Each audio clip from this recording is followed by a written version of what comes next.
Welcome to If You Even Care. Thank you for being here with me. Mere hours before the snowstorm of the century comes and wipes the East Coast off the map. I'm not really sure. What I think is supposed to happen is 8 to 12 inches of snow. That's a lot of snow. The feeling I'm getting between TikTok, the amount of texts I'm getting from places that for some reason want me to order food during a snowstorm, is that like we are in peril, but also 10% off on DoorDash. We are in imminent danger, but the Chinese food place around the corner said, hey, stay in this weekend. We'll do the cooking. The fucking weed store wants me to come through. I haven't seen you in I don't know how long. You haven't seen me. Hit me up before a snowstorm when I'm probably the most vulnerable. I'm scared. I don't know how scared to be though. I went into a store to try to get the essentials, grab a case of water, bag of Doritos, box of electrolytes because I'm an adult. And people are just running all over the place, everywhere. It doesn't seem like anyone has an objective. They're not sure where they're running to, where they're running from. They're just running. Literally walking into the store, baby in hands, drop the baby, kerplat. And then they start running. They're just running. I don't understand half the shit that I saw in the store, which is really making me feel like it might be me. Like maybe I don't know what's going on. Because I feel like, if you're in a crowd of people and you see 6 people start running one way, I'm going to start running. Because I don't know what you're running from, but I'm not going to wait and find out. Maybe that's the mentality I should have here is like, where are we going? But I can't tell what everyone's running for. All I know is we've sold out all the perishables. How long do you guys think we're going to be in the house? We're supposed to be stuck, I think actually like snowed in Sunday. And then Monday maybe might be tough to navigate because there's going to be so much of it.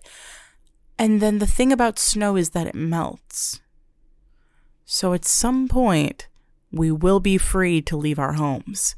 And that point would probably be sometime next week. Unless you're that lady on TikTok with the 6 giant teenage sons, why are we buying 12 cases of water for a single day that will be trapped inside? What are you preparing for? And why is nobody telling me? No one's telling me shit. They haven't told me dick. I'm just like a fool, electrolytes and Doritos. How many cases of water should I be grabbing? What do you guys know? 'Cause literally, why are we buying out the tomatoes? Why are the tomatoes all gone? How scared am I supposed to be? I don't know. I'm like freaked out. I'm a little anxious. Should I just lean into it fully? That's what I'm thinking about doing. I'm thinking about just fully freaking the fuck out. I mean, if the power goes out, I don't know what's going to happen. If the power goes out, I'm going to play on my iPad. If my iPad dies, who are we eating? Okay, who do we have to eat? Who's going first? Because Biscotti, who's technically making a guest appearance, first and probably only guest to ever come on here. Who's going first, me or Biscotti? Whoever catches the other first, I guess. Imagine being the first person in a group of people. You're stranded and it's at the point where you're like, okay, someone needs to pitch the idea of like, we might need to eat each other to stay alive. And you decide to be that person. And then everyone else is kind of like, I mean, we're not really that hungry yet.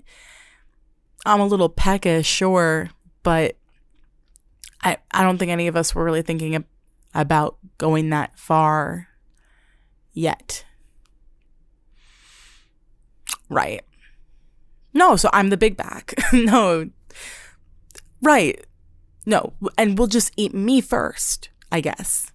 Because I got plenty of back to spare. Just thought, it's been 24 hours and a girl's got to eat at some point. That's fine. It's literally a metaphor for love. But you guys never saw Bones and all. That's fine. If my iPhone dies, if my iPad dies, who are we eating? Like, the rich, my upstairs neighbors, they would definitely get me first. I know that for a fact. Let me tell you something. And let me tell it to you quieter, because I have convinced myself that everyone in the surrounding apartments can hear me too. When you live beneath somebody, when you're a first floor neighbor, I expect to hear people living their life. I would never expect anything otherwise. I expect noise. I expect to hear footsteps. I expect all of that. I'm not unreasonable. There was a fight that happened for hours in the dead of night. Couldn't sleep. So I was just there, I guess. I'm there. I feel like I'm mediating. And at some point the fight ends. Abruptly. Silence. And then music starts playing. They exclusively listen to like radio pop hits from like 2008 to 2015. I'm not even exaggerating. That's it. Nothing from the 2020s on, nothing. It's a lot of Adele and Pitbull, and I'm not necessarily complaining. It's just they only have one playlist. I thought maybe it was over. I thought that ended very suddenly, but I'm thankful because now I can go to sleep. And then they start playing their playlist, and I hear fucking To See You Again. The Paul Walker song. Oh, I want to go to sleep so bad. And now I can't, both because the sound, it's so loud, and then also because I am perplexed. I can't get over what the fuck I'm hearing. Some people are living a life you could not imagine if you tried. That's what's up with me. So for the time being, I'm trying to just, I think I said this last episode too, but just so you're aware, I'm just trying to get these out in within a week. I don't know what day I'm ever going to be able to do it until one of us fucking goes. Hopefully me at some point. I like my apartment though. It's just I can't live like that. To go back to talking about the stores for just a second, you know how there are people who like, you sometimes wouldn't even expect it from them, but they are unnecessarily rude to wait staff, and they don't put their grocery cart back, and those are things that you kind of watch for in a person that you're getting to know, because you just want to know that they're like a kind person or decent. Are there people who kind of treat stores that same way? Like, if you drop something in a store, do you pick it up? If you unfold a shirt, do you fold it and put it back, or do you just throw it on top of the pile? Because who is trashing these stores? Somebody's doing it, and it can't always be children, because sometimes it's stuff that children can't even reach. It's like a whole thing of mascaras just on the ground. The rack is still there, but all of the mascaras are just scattered all over the floor. How did that happen? What the fuck are people doing? I think there are people that just like, they drop shit and they just, and that's whatever. I guess it depends. If it goes underneath something or whatever, you're like, somebody will find it at some point. But like, to drop like a whole case of something, like who's doing this? I know it can't only be children. They literally cannot reach half the shit. I have to think that would be one of the biggest, reddest flags that you could find in a person, is if they go to the store and they just make a mess. Same thing with bathrooms, but like, you know, people always say about the women's bathroom that the seat, why is it always covered in piss? It's because people are squatting, but then they don't turn the fuck around to like look and make sure they got it in. You don't have aim assist, so like you're gonna have to check and see, you know, did you squirt? Like, did you squirt on the seat? And they don't. I can't imagine doing that, because I feel responsible for the bathroom when I leave. When I leave, whatever state it's in, the next person that comes in, I know that they're holding me responsible. They are now forever, even if they never see me again. I'm piss girl to them. I'm wet toilet paper bunched up on the floor girl. I'm whoever like wiped and then like threw it behind them towards the bowl, but it didn't get in the bowl and it hit the floor and now nobody's going to pick it up because they know it has pee on it. I'm her. That was me. And I'm also one of those people who, when I leave the bathroom, I go, that was not me. Like, just to make sure you're aware, just in case we did ever see each other again. I'm not piss girl. I didn't do that. It's important to me that you know that I didn't do that. There are people that just don't care because it's someone else's problem, and I think that's a little bit scary. That could be reading too much into it. I don't know. I don't personally think so. I think that there's like levels to it. Again, drop something, it rolls underneath something, whatever. In a TJ Maxx, I hold nobody responsible because I think the store comes trashed. I think when they open up in the morning, I think the employees are just trying to disassociate for the entirety of their shift to get through it. No, now that I'm thinking about it, Marshall's is the real culprit. Marshall's has the things on the shoes that beep completely destroyed.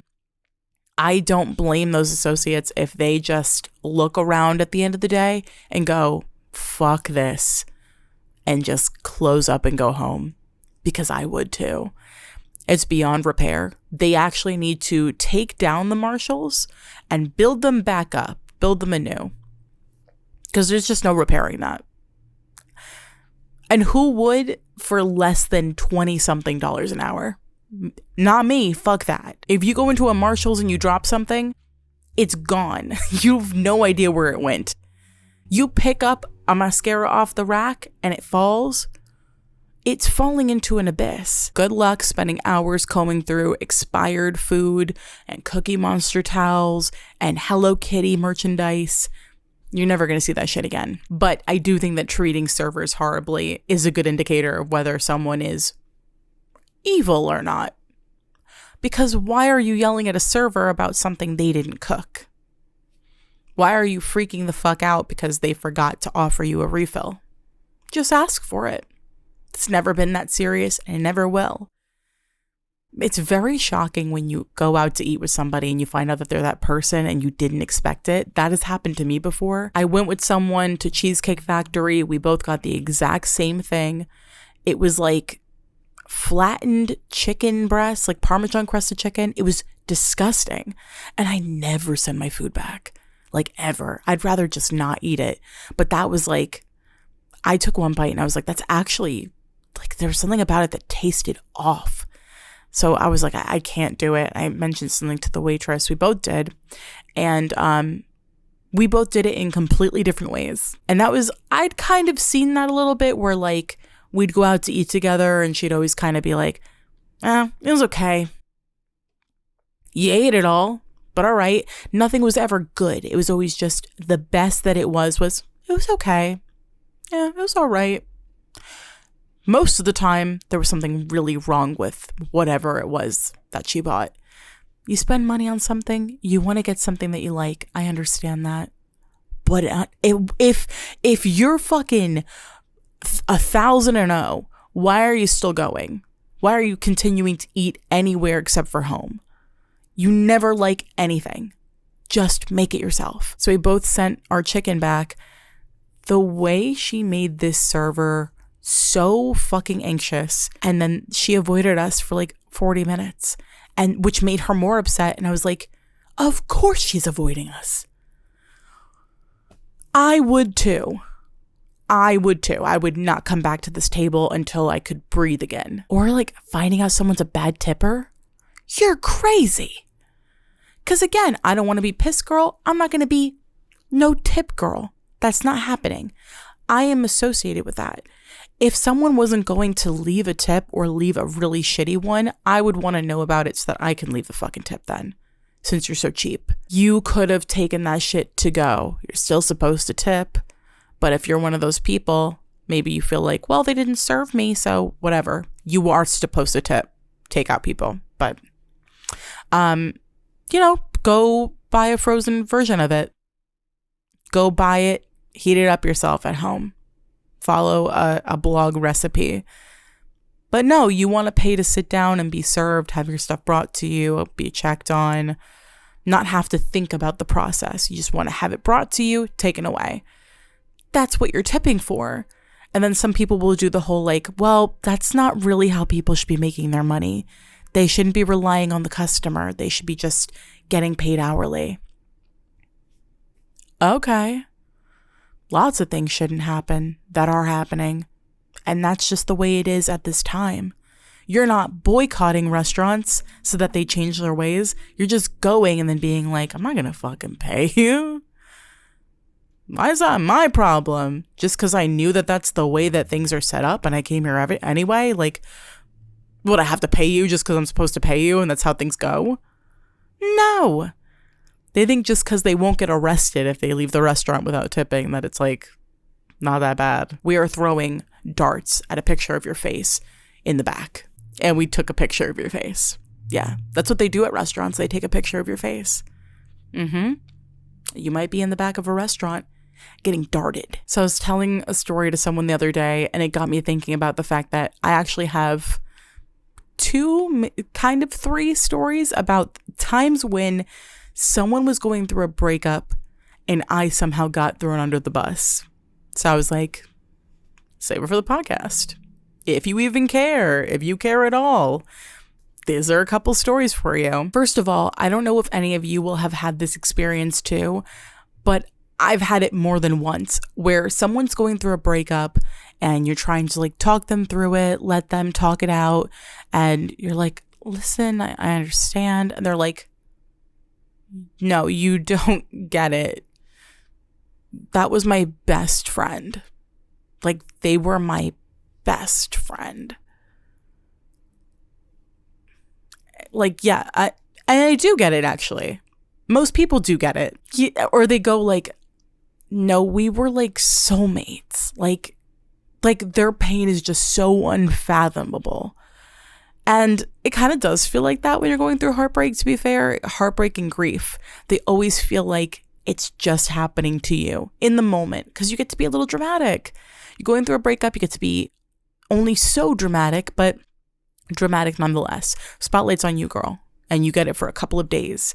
And then at some point, we gotta pick you up and we gotta get back on the horse. There's a window of time where you're allowed to have a meltdown. And then after that, you just have to return to life, to real life. And you'll still have moments where you'll pass something that you went to with them, or something reminds you of them, or you're drunk and you start crying, or going to sleep and you just get sad. It's going to happen until one day it just doesn't.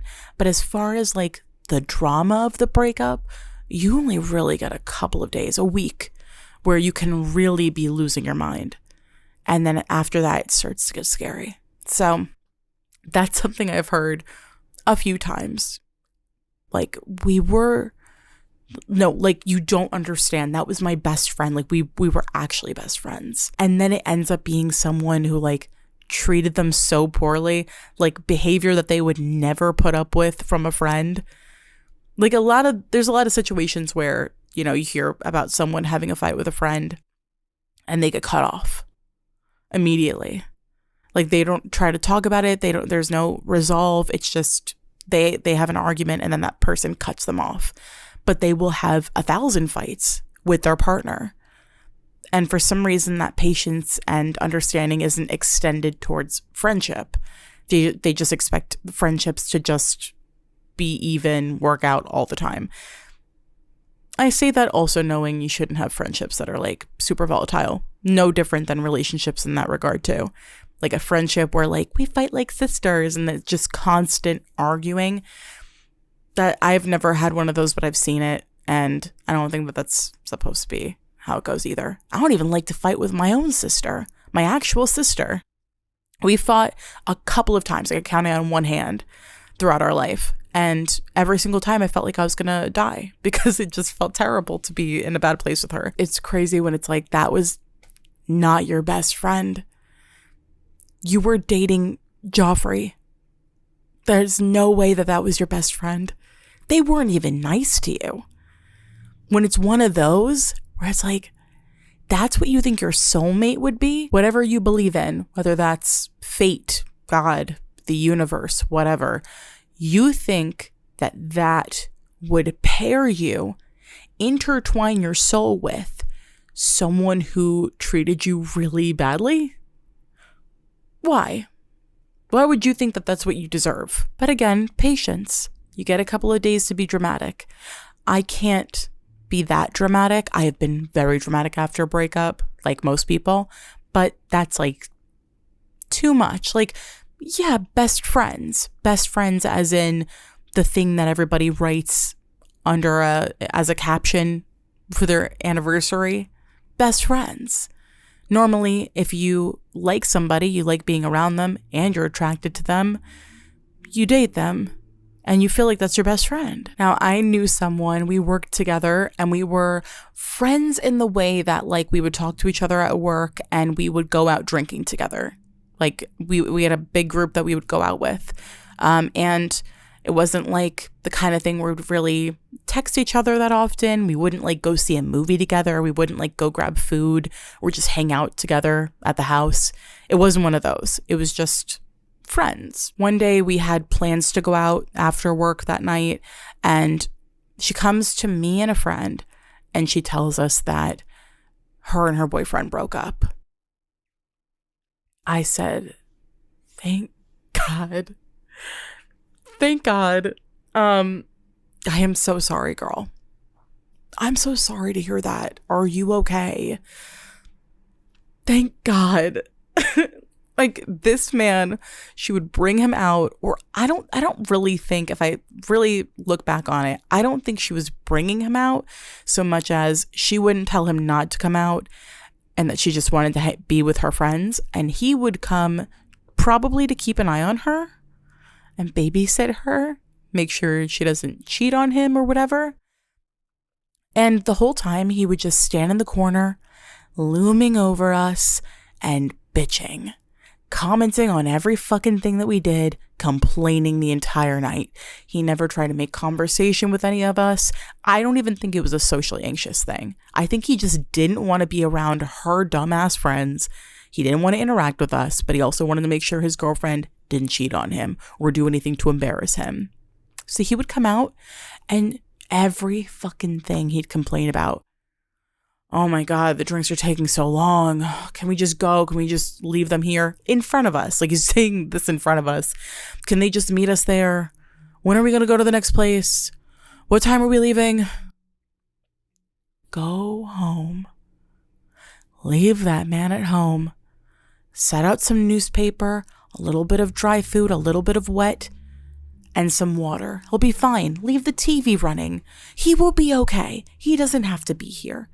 And if he wants to be here for the sole purpose of not dancing, not talking, not enjoying himself, but just watching you, tell him no.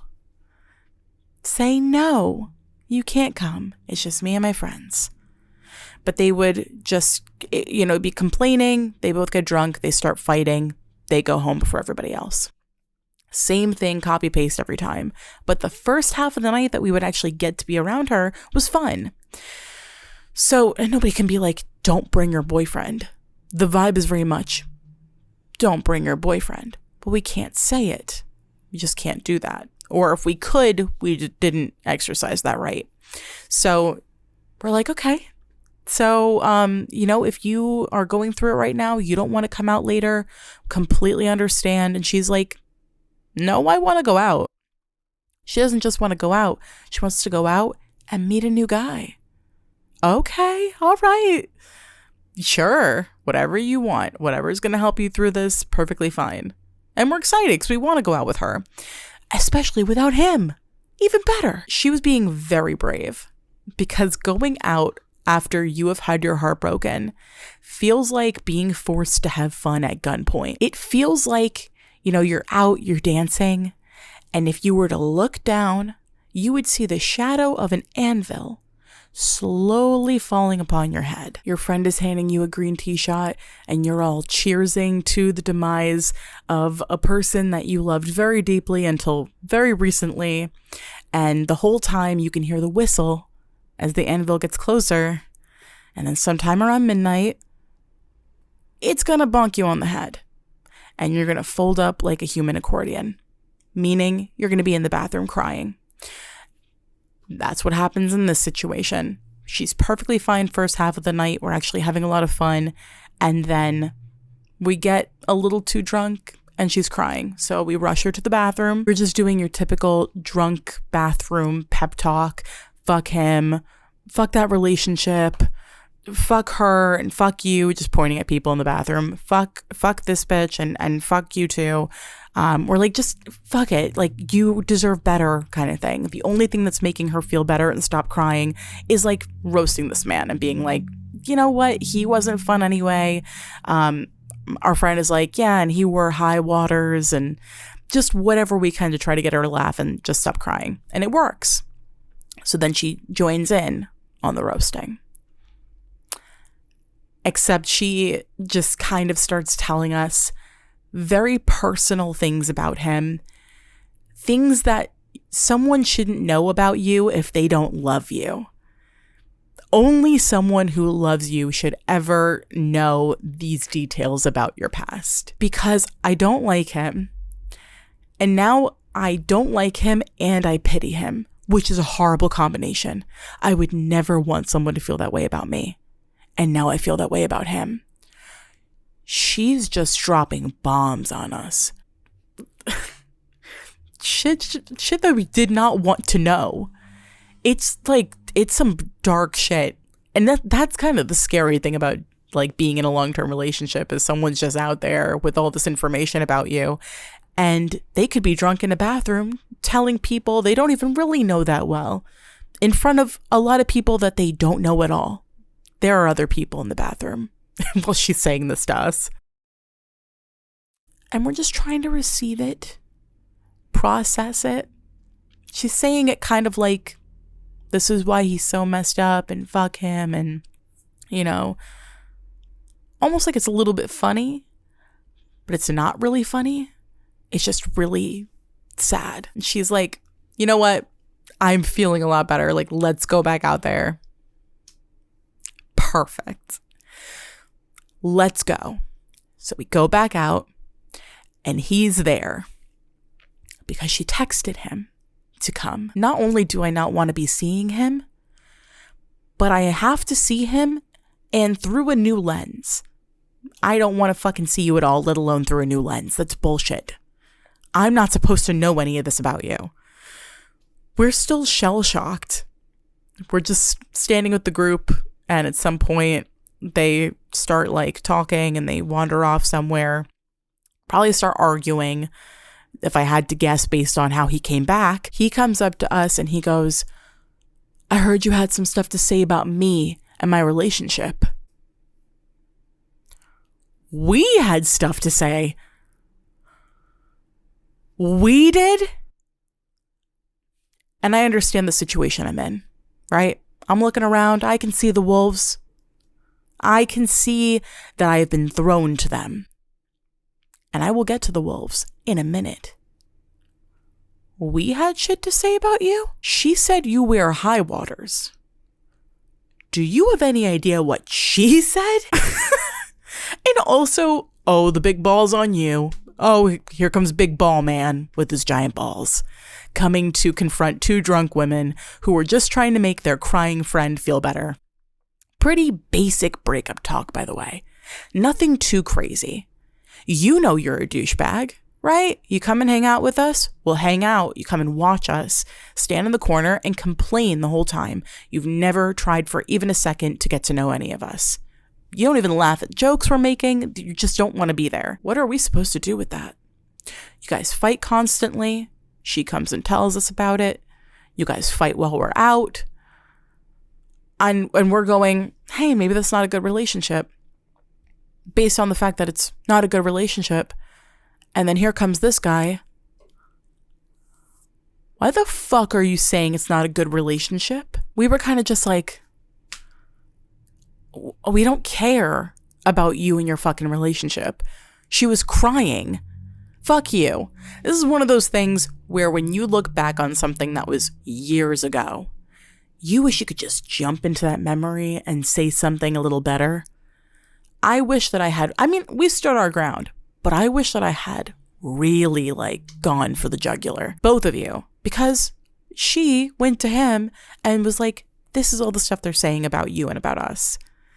There are some couples that are like that. They're very it's us against the world. And the world doesn't care. And it just keeps spinning. And no one gives a shit. I think that they were one of those. So did they get back together? Of course they did. Did I learn from that I needed to remove myself from her? Yes. So that's what happened. She would still come to me and still kind of try to talk about it. Come to my friend, try to talk to her about it. We would listen. But it was more of that sucks. I'm sorry to hear that. Well, so what now? He's going to come back up to us and go, why are you saying that sucks? What, because it sucks? You think you could say it sucks? How did you think that would go? And you aren't even drunk. You did that sober. There was a different friend in a different time who also threw me to the wolves. Love those wolves. We've gotten real close over the years. She was texting me about her boyfriend. Horrible boyfriend. This is not neither one of these situations is yeah, he was a little whatever, this wasn't that nice to me personally. No, these are pretty this one especially. Pretty extreme situation. Horrible person. Horrible together. Horrible relationship. I had a front row seat to the whole thing, so I feel pretty comfortable saying that. She's texting me about an issue they're having. Texting me knowing that I do not like this guy. And for really good reason. She's texting me about him and going, what should I do? So, okay, so now you've brought me into it. What should you do? I'm going to be honest with you. I think that this is a bad relationship and I think that you should get out of it while you can. I'm this is not a good guy. Look at A, B, C, D, E, F, G even. H, I. Look at the evidence that's piling up against him. It's not good. I know you really like him. She was infatuated with this guy, but he fucking sucked. And she knew it too. So we're texting back and forth. She shows him the text. I'm finding out he hates me because he saw our conversation. How did he see our conversation? She fucking showed it to him.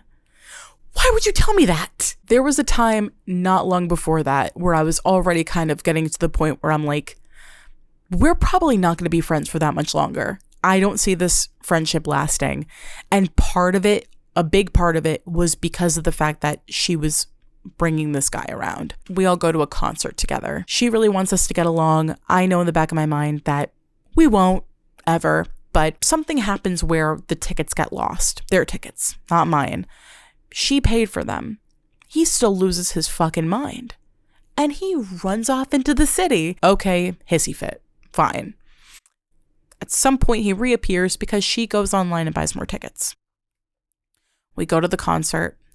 The next day, there's some kind of fight that happens between them again. And he, once again, runs off into the city. Disappears. All right. Now what? So she's trying to get him to come back. He won't. I can't remember if he just was ignoring her texts and calls or if he was just being really vague over text. Both of them kind of sound like something he would do. So we have to go back home and he's just not answering. We have no idea where the fuck he is. So during this whole time, I'm kind of girl, you got to look at the situation. This is not how things are supposed to be. This is not good. He knows that you need to leave and he's still just fucking around. Does he want you to leave without him? We both got to go. It's been hours. Where the fuck is he? So we're having all these talks and she's kind of seeming like she's having a moment, okay, yeah, maybe this is really bad kind of moment. Realizing things, starting to come to the conclusion that this is a bad relationship for her. At some point, He comes back. Finally, we get to fucking leave. And I'm thinking, we just had a pretty good conversation about this. Like, I really hope that this stuck with her. And I hope that she wasn't just, saying whatever because she was mad in the moment. I hope that she really does believe that she deserves better than this person. We're in the car for a couple of minutes. She gets her phone. Nobody's speaking. I'm in the back seat. Also, why am I in the back seat? Now that I'm looking back at this, why the fuck am I in the back seat? He ran off into the city. Whatever. But he can have passenger. Shotgun. Fuck you. Fine, he can sit there. I'm in the back seat. None of us are talking. And I watch her take her phone and put on The Heart Wants What It Wants by Selena Gomez. The lyrics: save your advice, 'cause I won't hear. You might be right, but I don't care. There's a million reasons why I should give you up, but the heart wants what it wants. Girl, is this fucking play about us? What are we doing right now? What is this? You're sending a message. I don't know if it's to me or to him, but seen, heard, like basically telling me in song, yeah, that was a nice little talk that we had, but I'm just going to keep on doing what I'm doing with this guy. So, and at some point while the song is playing, they start holding hands. I'm going to jump out the fucking window. We just stood around in Philadelphia with nothing to do for hours because he disappeared. Literally ran away. Oh my God. The fuck am I supposed to do? I know that when that song started playing, I had to like, oh my God. Oh, brother, this guy stinks. Balled my hoodie up, started taking a nap. I wanted to fall asleep. I've never wanted to fall asleep on a car ride so badly. Let me just wake up and be home. Because what's even going on right now? It was so dramatic, so theatrical. We're also very young at the time, to be fair. You do shit that's very theatrical like that when you're like young. But still. To tell me in song, and I think it was, I don't know which one of us it was about. It's just that the lyrics happen to speak to both of our experiences, mine and his. The heart wants what it wants. Save your advice.